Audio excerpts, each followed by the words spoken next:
But we begin tonight with an arrest of a cyclist who was murdered on the Rickenbacker Causeway. The motorcyclist who pulled the trigger is now behind bars. Let's get right to Local 10 News reporter Ian Margol live with our top story. Ian. Yeah, earlier today we spoke to the attorney of Cadel Piedrahita. He told us his client had turned himself into police. Now that man is in jail. He is facing charges of murder on the second degree and aggravated assault with a firearm.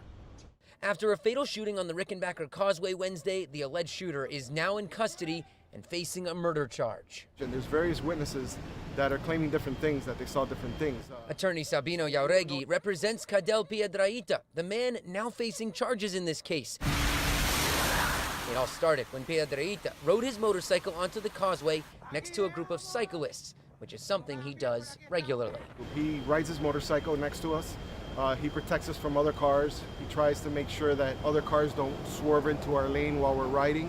Piedrahita's attorney says he also live streams the rides on social media, and that video shows most of what happened next. For some reason, on Wednesday, Piedrahita and one of the riders, Alex Palencia, began arguing.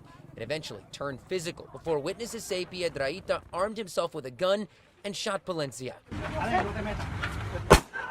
Palencia later died from his injuries. Later that night, Piedrahita did his best to cover his face as he was leaving the police department, his attorney saying it was all in self-defense. But on Friday, he turned himself into police. The state attorney's office releasing a statement that said in part, quote, "This is another senseless shooting and in of all places on our beautiful Rickenbacker Causeway, where an enjoyable early morning bike ride turned into something so tragic. This gun violence will not be tolerated." And Piedrahita is getting that aggravated assault with a firearm charge because allegedly after shooting Palencia, he actually turned that gun on a second person, but he did not pull the trigger a second time.